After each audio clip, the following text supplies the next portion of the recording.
오늘은 에베소서 6장 17절 말씀 중에서 성령의 검을 가지라 라는 제목의 말씀을 전하려고 합니다. 우리는 영적인 전쟁을 하고 있다고 했습니다. 예수님을 믿은 다음부터 원하든 원치 않든 우리는 영적인 전쟁을 하고 있고 우리는 하나님의 편에 서서 전쟁을 하고 있다는 것을 우리가 깨달아야 합니다. 영적인 전쟁을 하기 위해서 먼저 내 자신을 지키고 보호해야 됩니다. 적을 죽이고 물리치는 것도 중요하지만 먼저 내 생명을 지키고 보호하는 것이 더 급선무이지요. 그래서 영적인 전쟁을 하기 위해서 우리를 보호하도록 하나님의 전신갑주를 입으라 라고 말씀을 했습니다. 그러면서 우리가 무장해야 될 것들, 우리 신체 중에서 가장 중요한 그런 부분들을 몇 가지를 언급했습니다. 진리의 허리띠를 띠라 라고 했고, 의에 호심경을 붙이라고 했고, 평안에 예비한 복음의 신을 신으라고 했고, 그 다음에 믿음의 방패를 들라고 했고, 구원의 투구로 무장하라고 했습니다. 이 모든 것들은 우리 몸을 보호하기 위한 보호장비다라는 것을 우리가 알 수 있어요. 공격용 무기가 아니고 내 자신을 보호하기 위한 보호장비인 것입니다. 그런데 아무리 우리의 몸을 잘 보호한다고 할지라도 적을 물리치지 않으면은 전쟁에서는 승리할 수가 없다는 거죠. 나 자신은 지킬 수 있지만 적들이 남아있는 한 승리라고는 할 수가 없는 거죠. 그래서 적을 물리쳐야지 승리가 가능한데 그 적을 물리치려고 하면 어떻게 돼요? 공격을 해야 되는 거죠. 그래서 우리들에게 공격용 무기가 필요하다. 적을 무찌르기 위해서 공격용 무기가 필요합니다. 오늘 본문은 공격용 무기를 우리에게 말씀을 해주고 있습니다. 그것이 바로 성령의 검이다 라고 말하고 있어요. 성령의 검, 곧 하나님의 말씀이 성도들이 가진 유일한 공격용 무기다라는 것을 우리가 알아야 됩니다. 왜 성령의 검, 하나님의 말씀이 이 영적인 무기가 되는가 하는 것이, 악한 것들과 영적인 전쟁을 하기 위해서는 영적인 무기가 필요한 것입니다. 그래서 우리가 성령의 검을 가지라 라고 했어요. 그런데 사람들이 칼과 검을 구분하지 못한 경우들이 많이 있어요. 칼은 뭐고 검은 뭘까요? 대개 사람들은 칼이나 검이나 그게 그거지 라고 이렇게 생각을 하는 거예요. 그런데 칼은 부엌에서 쓰는 칼이에요. 과일을 꺾거나 무를 자르거나 이렇게 쓸 때 하는 칼, 그 칼의 특징은 뭡니까? 칼날이 한쪽에만 서 있다는 거죠. 칼날이 한쪽에만 나 있는 거예요. 검은 뭐냐? 칼날이 양쪽에가 다 날이 세워져 있는 게 그게 검이에요. 그래서 군인들이 이렇게 총 앞에다가 딱 꽂는 대검이라는 거 있잖아요. 그게 검이에요. 그래서 대검이라고 그런 거예요. 큰 검이다. 양쪽에가 다 칼날이 서 있어요. 그래서 이렇게 베도 벨 수 있고 저렇게 베도 벨 수 있도록 만들어져 있는 게 그게 검이다. 그런데 이 성령의 칼을 가져라 라고 말하고 있지 않고 성령의 검을 가져라 라고 말씀을 하고 있습니다. 이건 전쟁을 위한 무기, 그 무기를 가지라 라고 지금 말하고 있는 거죠. 그래서 양쪽에 날이 선 검을 가지고 적들을 물리치라 라고 말하고 있는 거죠. 그렇다면 성령의 검이 무엇인가? 성령의 검이 무엇인가? 성령의 검이 하나님의 말씀이다 라고 말하고 있어요. 육체적인 전쟁을 하기 위해서는 총과 칼이 필요하고 수류탄이 필요하고 포탄이나 미사일이 필요하고 더 나아가서는 핵무기가 필요한 거죠. 아무리 총이 많고 아무리 수류탄이 많아도 어떻게 돼요? 미사일 앞에는 당해볼 재간이 없고, 미사일이 아무리 많다고 해도 핵무기 앞에서는 그건 아무것도 아닌 거지요. 그런데 영적인 전쟁을 하기 위해서는 이런 미사일도 핵폭탄도 소용이 없어요. 왜냐 그러면 영적인 전쟁에서는 그런 무기로 싸운 게 아니기 때문에 그래요. 그래서 영적인 전쟁에서는 하나님의 말씀이 바로 영적인 전쟁에서 핵폭탄과 같은 거다는 것을 우리가 알아야 되는 거죠. 하나님의 말씀이 바로 성령의 검이고 영적인 핵폭탄과 같은 거다는 것을 우리가 알아야 합니다. 그래서 히브리서 4장 12절 13절을 보면은 이 하나님의 말씀이 좌우의 날선 검과 같다는 것을 이렇게 말하고 있어요. 하나님의 말씀은 살아있고 활력이 있어 좌우의 날선 어떤 검보다 예리하여 혼과 영과 및 관절과 골수를 찔러 쪼개기까지 하며 또 마음의 생각과 뜻을 판단하나니 지으신 것이 하나도 그 앞에 나타나지 않음이 없고 우리의 결산을 받으실 이의 눈앞에 만물이 벌거벗은 것 같이 드러나느니라 라고 말하고 있어요. 그래서 하나님의 말씀은 살았다 라고 얘기하고 있어요. 하나님의 말씀은 활동력이 있다, 살아서 움직인다 라고 말하고 있어요. 그리고 하나님의 말씀은 좌우의 날선 어떤 검보다도 예리하다. 어떤 검보다도 하나님의 말씀이 더 예리하대요. 그래서 혼과 영과 관절과 골수를 찔러 쪼갠다 라고 말하고 있어요. 세상에 있는 칼은 뭐 관절과 골수, 육체, 살을 찔릴 수는 있겠죠. 그런데 어떻게 혼과 영을 찔러 쪼갤 수 있겠습니까? 그런데 하나님의 말씀은 혼과 영까지도 찔러 쪼갠다 라고 이렇게 말씀을 하고 있습니다. 그래서 성령의 검, 그것이 하나님의 말씀인데 이 하나님의 말씀이 영적인 세계에서는 좌우의 날선 검과 같은 역할을 한다. 그런 좋은 무기다. 성도들이 가지고 있는 유일한 무기가 하나님의 말씀이다 라고 말하고 있어요. 그러니까 우리는 하나님의 말씀을 많이 가져야만 되는 거지요. 우리가 하나님의 말씀을 많이 알아야 돼요. 그리고 그 말씀을 어떻게 잘 활용하는지를 배워야만 된다라는 것이, 아무리 좋은 무기를 준다고 할지라도 쓸 줄을 모르면 어떻게 되겠어요? 소용이 없는 거죠. 그래서 우리나라에서 국경 없는 의사회 같은 사람들 있잖아요. 이제 낙후된 지역에 좋은 의료 장비를 가지고 들어가는 거죠. 그래서 그곳에서 환자들을 치료하고 그곳 의사들한테 그 좋은 장비를 물려주고 오는 거예요. 그런데 아무리 우리가 좋은 장비, 최첨단 장비를 갖다 준다고 할지라도 그 지역에 있는 의사들이 그것을 사용할 줄 모르면 어떻게 돼요? 소용이 없는 거죠. 그래서 그쪽에 있는 의사들을 불러서 이것을 어떻게 작동을 시키는지, 어떻게 쓰는지, 어떻게 활용하는지를 다 가르쳐주고 나오면은 이제 그 사람들이 그걸로 자기 국민들을 이제 치료하고 또 검사하고 그런데 사용하게 되는 것이죠. 그러니까 하나님의 말씀이 좌우의 날선 검과 같아요. 정말로 좋은 무기예요.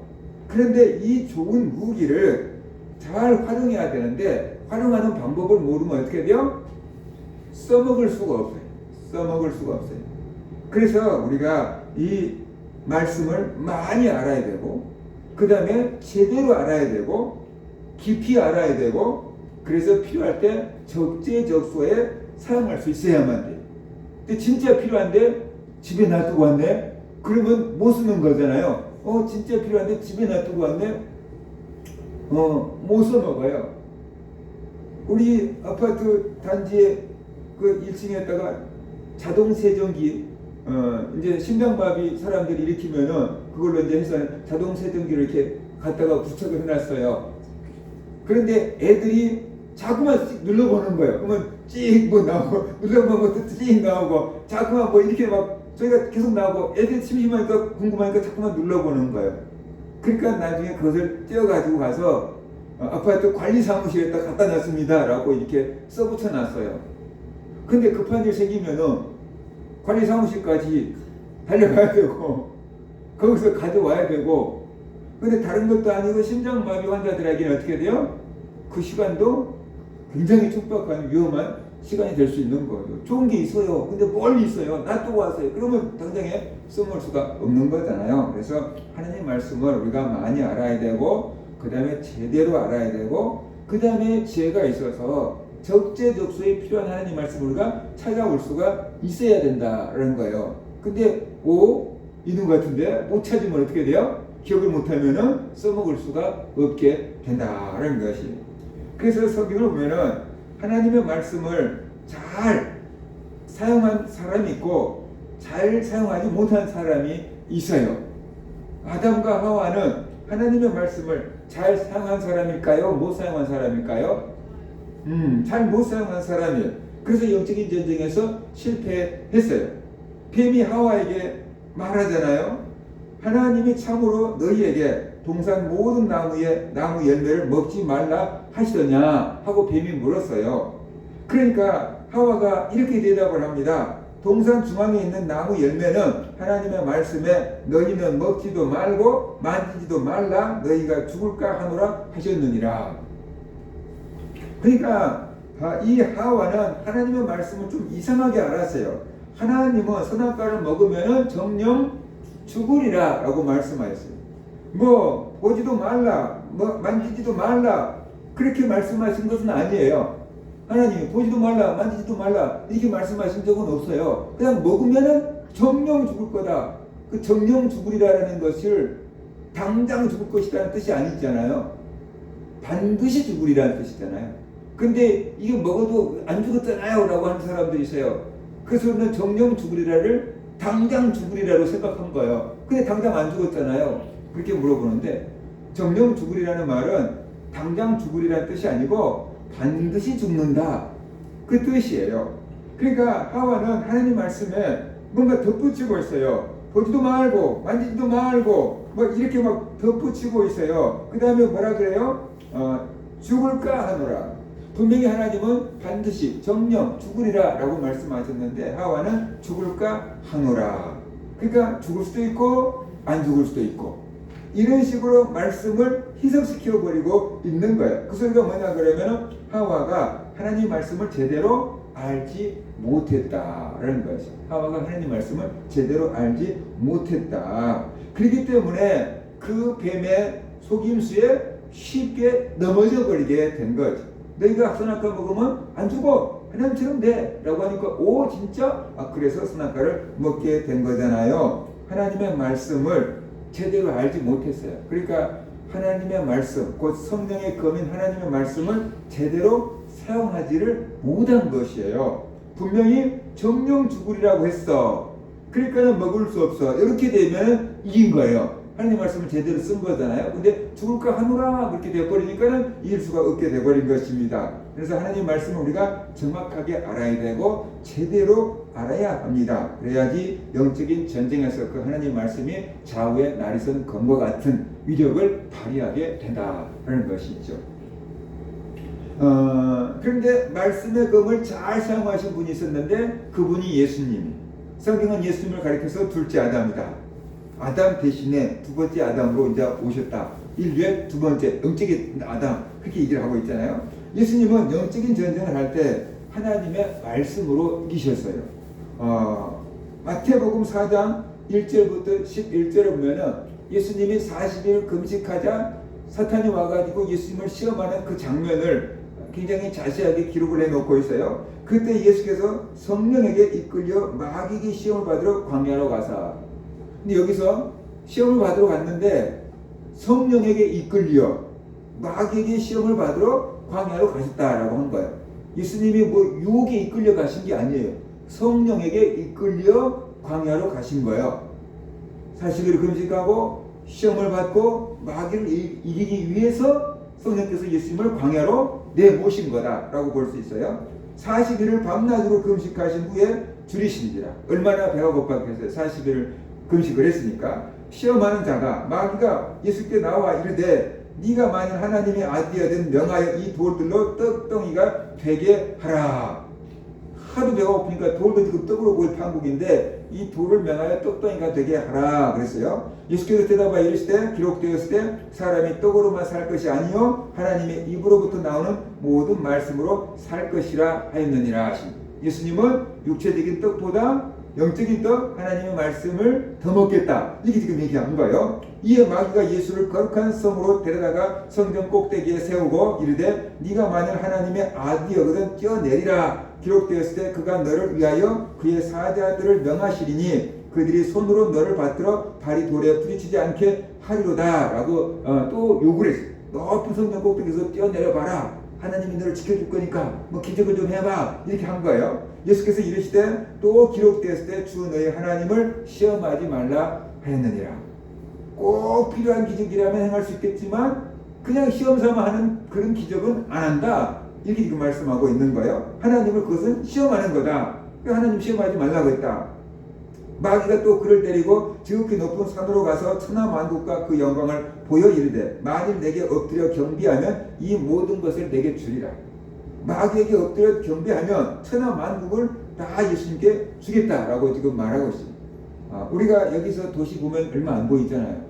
근데 예를 들어서 롯데월드에 있는 롯데타워에 올라가거나 남산타워에 올라가서 서울 시내 야경을 보면 어마어마한 불빛이 쫙 그 멀리까지 다 보일 거 아니에요. 그런 세상을 딱 보여주면서 나에게 엎드려 절만해, 이거 다 줄게 라고 이렇게 얘기한 거예요.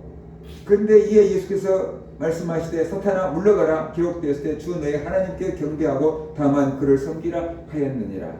하나님만이 경배의 대상이다.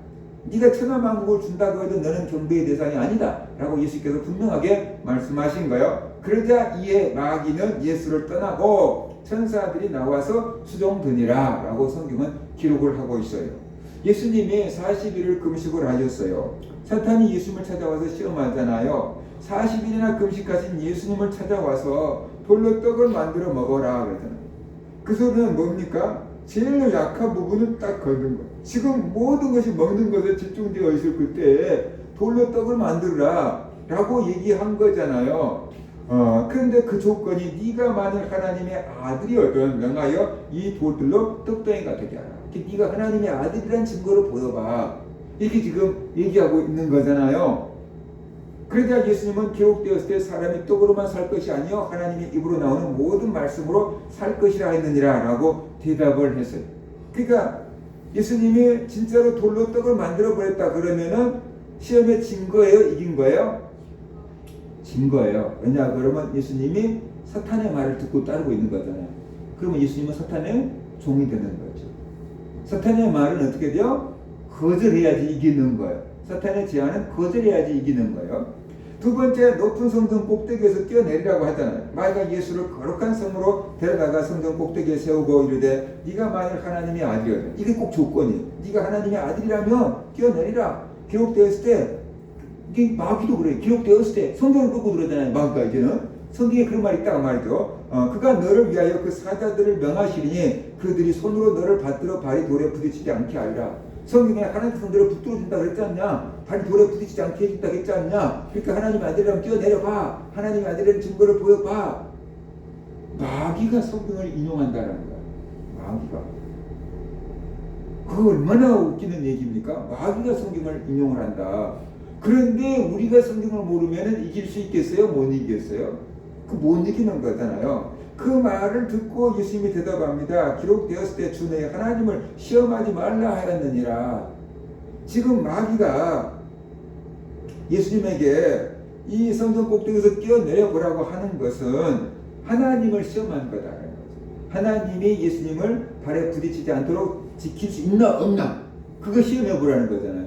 하나님을 시험하는 거다. 그러니까 성경에서 하나님을 시험하지 말라고 했다라는 말씀으로 사탄의 제안을 거절하고 있다는 것을 우리가 볼 수가 있어요. 사탄은 자꾸만 우리를 뭔가 들추기고 있어요. 그래서 하나님의 뜻을 어기도록 자꾸만 자극을 주고 있는데 예수님은 그 사탄의 자극에 반응을 보이지 않는다라는 거예요. 제안을 다 거절하고 있다. 하나님의 말씀을 가지고 거절하고 있다라는 것을 우리가 볼 수 있어요. 그 다음에 사탄이 자기에게 경배하면 천하 만국을 주겠다고 했어요. 마귀가 또 그를 데리고 지극히 높은 산으로 가서 천하 만국과 그 영광을 보여 이르되 만일 내게 엎드려 경배하면 이 모든 것을 내게 주리라. 그래서 사람이 얼마나 많은 이것을 다스리고 누리려고 하는 욕심이 있습니까? 근데 그걸 부추긴 거잖아요. 천하 영웅이 돼 라고 하면서 부추기잖아요. 이거 다 줄게 라고 하잖아요. 그런데 예수님은 이게 그런 것들을 다 거절하는 거죠. 오직 경배할 분은 하나님 한 분밖에 없다. 주내 하나님을 경배하라고 했다. 근데 니는 하나님도 아니지 않느냐? 니는 경배의 대상이 아니다. 그러면서 마귀의 제안을 거절하고 있는 것을 볼 수가 있습니다. 우리가 이 예수님의 시험 사건을 통해서 하나 깨달을 수 있는 게 뭐냐 그러면은 3번씩이나 마귀가 예수님을 시험했다는 거예요. 그런데 예수님은 3번씩이나 기록되었을 때 매번 예수님이 하시는 말씀이 기록되었을 때 어디에 기록됐다는 거예요? 성경에 기록되어 있다는 거예요. 성경에 하나님 말씀이 기록되어 있다는 거예요. 그러면서 성경에 기록되어 있는 하나님의 말씀을 가지고 마귀의 유혹을 다 물리치고 계신다라는 거죠. 그러니까 예수님이 지금 말씀의 검을 사용하고 계신 거잖아요. 성경에 기록되어 있는 하나님의 말씀을 가지고 와서 사탄과 싸우고 계신 거잖아요.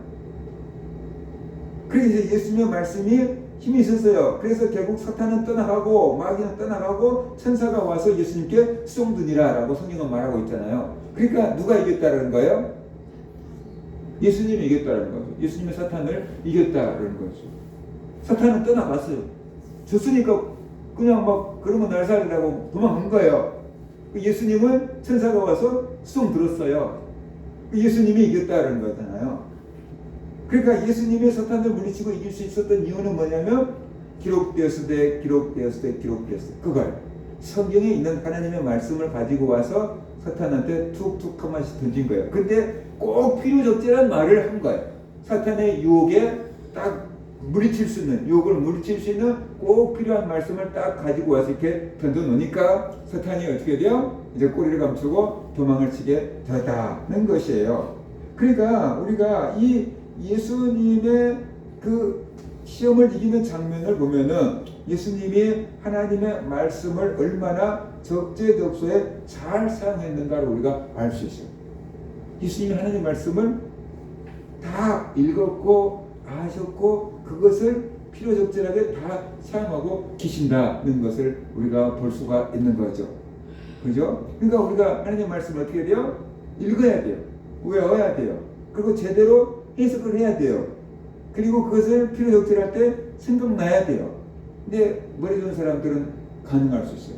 머리 좋은 사람들은 몇 번만 읽어도 외워지고, 머리 좋은 사람들은 몇 번만 읽어도 그거 기억을 해서 다 찾아낼 수 있어요. 근데 머리 안 좋은 사람들은 많이 읽어도 외워지지도 않고, 읽어놨는데 기억도 안 나고, 그러면 어떻게 되겠어요? 못 싸우잖아요. 그죠? 그러면 영적인 전쟁에서 머리 좋은 사람만 이기고 머리 못 쓴 사람들은 못 이기고 어떻게 되겠어요? 그래서 머리가 안 좋은 사람들도 이길 수 있게끔 하나님께서 방법을 주셨어요. 그게 뭐냐? 성령이에요. 성령. 그래서 이 성령께서 우리에게 오시면은 하나님의 말씀이 생각나게 하고 하나님의 말씀이 깨달아지게 해요. 요한복음 14장 26절에 보면은 예수님께서 이렇게 말씀하고 있어요. 보혜사 곧 아버지께서 내 이름으로 보내실 성령이 보혜사라는 거예요. 그가 너에게 모든 것을 가르치고 성령께서 우리를 가르쳐주고 내가 너에게 말한 모든 것을 생각나게 하리라. 그러니까 성령님께서 예수님 말씀이 생각나게 하고 예수님 말씀이 깨달아지게 해준다는 거예요. 그래서 성령님이 우리와 함께 계시면 우리가 성령 충만하면 성령과 긴밀한 교제를 나누면 머리가 안 좋은 사람도 성령께서 예수님 말씀이 생각나게 하고 성령께서 예수님 말씀이 어떻게 돼요? 깨달아지게 하고 그래서 필요적절한 말씀을 전하게 하고 그 영적인 전쟁에서 승리하고 이길 수 있게 해주신다. 그래서 오늘 하나님의 말씀을 성령의 검, 곧 하나님의 말씀을 가지라고 했어요. 그냥 하나님의 말씀을 가지라고 한 게 아니에요. 성령의 검인 하나님의 말씀을 가지라. 그러면은 성령님께서 사용하시는 무기가 뭐라는 거예요? 하나님의 말씀이라는 거예요. 성령님께서 영적인 전투에서 사용하시는 무기가 하나님의 말씀이라는 거예요. 그러니까 성령님은 하나님의 말씀을 떠나서는 역사하시지 않는다. 다시 말해서 성령님은 하나님의 말씀 안에서 말씀을 통해서 말씀으로 일하신다. 성령 받았다고 하면서 성경적이지 않는 일들을 자꾸만 하는 것은 그것은 성령 받은 게 아니고 다른 영을 받았기 때문일 가능성이 많다. 라는 것을 우리가 알아야 돼요. 그래서 성령을 받으면 하나님 말씀이 생각나고 하나님 말씀이 믿어지고 하나님 말씀이 깨달아지게 되는 것이 하나님 말씀이 확신 있게 되는 거예요. 그래서 영적인 전쟁에서 이길 수 있게끔 되는 거다 하는 것을 오늘 본문은 우리에게 말씀을 해주고 있어요. 그런 의미에서 우리가 성도들이 가지고 있는 영적인 무기가 성령의 검인 하나님의 말씀이다. 자, 그러면은 하나님의 말씀은 머리가 좋아서 알고 있어요. 기억할 수 있어요. 그런데 이 사람이 성령을 의지하지 않아서 성령님이 그 사람을 쓰지 않는다, 돕지 않는다 그런다면 그 말씀 자체만으로는 힘이 있을까요? 없을까요? 있을 수는 있겠지만 효과를 100% 발휘하기는 어려운 거죠. 그죠? 근데 그 말씀에 성령이 함께 역사해 주실 때, 그럴 때 그 말씀이 힘이 있는 거죠. 그래서 예수님께서 가르치실 때 이스라엘 사람들이 뭐라고 얘기했냐면은 권세 있는 새 교훈이로다 그랬어요. 서기관들과 바리새인들 가르침하고는 완전히 다르네 그랬어요. 서기관과 바리새인들은 그냥 학원에 있는 강사들처럼 이게 잘 가르쳤어요. 그런데 예수님의 가르침은 그냥 잘 가르친 게 아니고 그냥 권세가, 능력이 나타나, 귀신도 쫓아나가고 쫓겨나가고 병도 고쳐지고 권세가 막 나타나. 그러니까는 이 어찌 됨이냐, 권위 있는, 권세 있는 새 교훈이로다 라고 하면서 사람들이 놀랬던 거죠. 그 예수님의 가르침 가운데 성령님께서 함께 하셨기 때문에 그런 권세가, 능력이 나타났던 거다는 것을 우리가 알아야 됩니다. 그러니까 우리가 성령의 검인 하나님의 말씀을 묵상할 때 기도하고 하나님의 말씀을 읽고, 기도하고 하나님의 말씀을 외우고, 기도하고 하나님의 말씀을 깨닫고, 기도하고 하나님의 말씀을 전하고 성령님과 함께 일해야 된다는 거죠. 내 안에 있는 말씀을 성령님과 함께 일해야 된다. 그럴 때 그게 성령의 검이 되고 영적인 전쟁에서 승리하게 된다. 그러니까 말씀은 이게 무기고 성령은 힘이다라고 볼 수 있는 거예요. 성령님과 말씀이 함께 우리 안에서 이게 이제 나갈 때 그게 영적인 전쟁에서 승리할 수 있는 영적인 무기, 좌우의 날선 검이 된다는 것이. 성도들이 영적인 전쟁에서 승리하는 비결은 말씀으로 무장하고 말씀으로 싸우는 것입니다. 그러기 위해서 우리가 말씀을 배워야 되는데, 이 말씀이 지식으로만 배워서 되는 게 아니고 성령과 함께 배워야 돼요.